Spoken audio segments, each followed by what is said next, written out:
Kad išimt pavarų svirtį, reikia nuimti viršutinį dangtelį, jis pasikelia,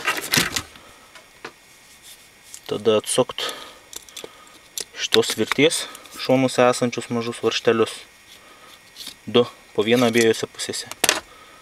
Nuseima, tada visas šitas nusikelia, prie svirties pagrindo, patvirtintas batas gumelė užtempta. Tada pagrinde yra 4 varžteliai. Čia, čia, čia ir čia. Varžteliai šitokį.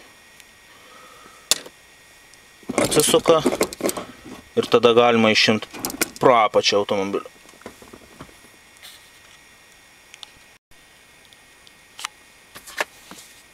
Svirteliais viršus nuseima pasukus į šoną ir pakėlus.